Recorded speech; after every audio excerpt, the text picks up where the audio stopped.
Hello বন্ধুরা, welcome back. চলে এসেছি নতুন একটা ভিডিও নিয়ে। আশা করি তোমরা ভালো আছো, সুস্থ আছো।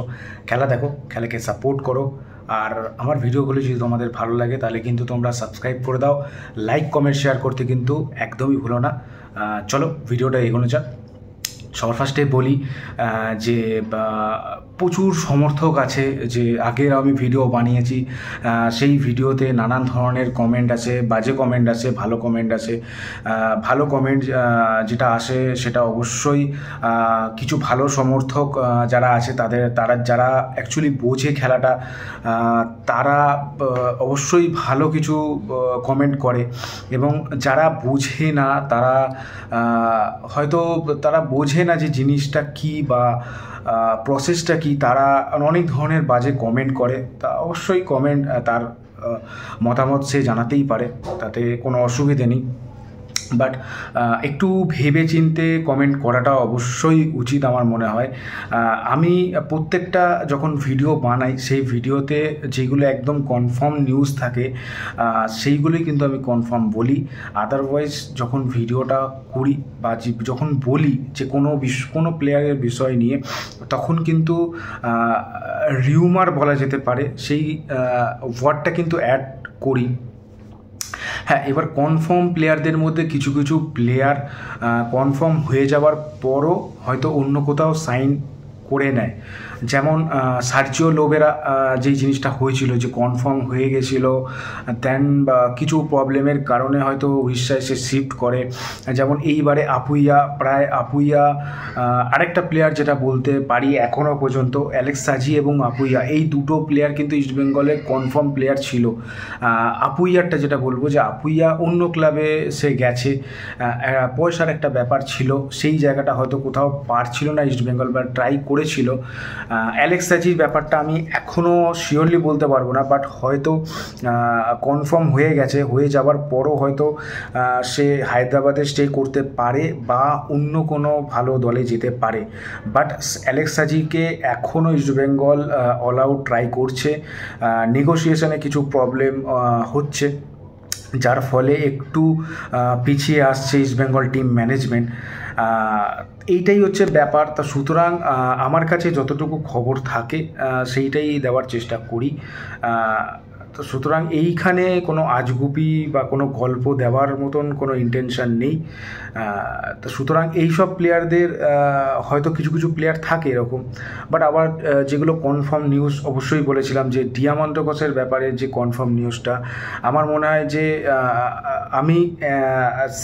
আমি যখন ভিডিওটা বানাই, যখন অ্যাকচুয়ালি ডিয়ামান্টোকস যখন সই করে তার 1.5 মাস থেকে 2 মাস আগে থেকে কিন্তু আমি বলেই দিয়েছিলাম পজিটিভ। প্রত্যেকটা ভিডিও আছে, সেটা গিয়ে দেখতে পারেন, এখনও স্টিল ভিডিওগুলো রয়েছে। কোনো সময় আমি কিন্তু বলিনি যে ডিয়ামান্টোকস নেগেটিভ কিছু চিন্তাভাবনা করছে বা টিম ম্যানেজমেন্ট বা আসবে না। আমি সবসময় বলে গেছি যে অল আউট যাবে, তার মার্কেট ভ্যালু যদি 7 কোটি টাকা হয়, 7 কোটি টাকার পেছনেই কিন্তু ইস্টবেঙ্গল যাবে, কিন্তু এনিহাউ ডিয়ামান্টোকসকে দরকার। সেইখানেও অনেক ধরনের বক্তা যারা আছেন তারা বলেছেন যে ফালতু কথা বলো না, নানান ধরনের কমেন্ট আছে, বা ভালো কমেন্টও এসছে। তা এইটাই আমি বলছি যে কিছু কিছু খবর থাকে যেগুলো খুবই স্ট্রং, সেইগুলো দেওয়ার চেষ্টা করি।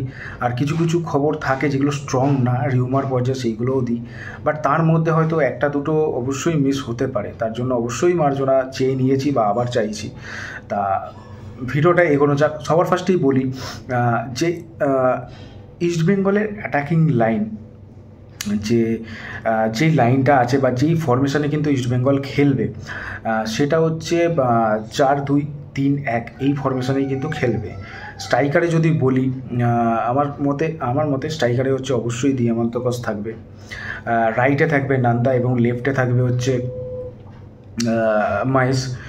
আর মাঝ মাঠের একটু উপরে বা অ্যাটাকিং জোন যেটাকে বলা হয়, সেটাতে থাকবে অবভিয়াসলি মাদি দালাল, কোনো বিকল্প নেই তার নিচে Souvik Chakraborty and Saul Crespo, বা এখানে হয়তো কম্বিনেশান যদি নতুন কোনো প্লেয়ার জয়েন করে, অবশ্যই সৌভিক চক্রবর্তীর জায়গায় বা সাউল ক্রিস্পোর জায়গায় হতে পারে যে আসতে পারে। এবং তার সাথে একজন সিডিএম বা সিবি, ফরেনার সিবি, একজন আফ্রিকান ফরেনার সিবি, খুব সম্ভবত কাল স্কোয়াডের পছন্দ একজন প্লেয়ার, যার নাম আর কিছুদিনের মধ্যেই হয়তো অ্যানাউন্সমেন্ট হবে।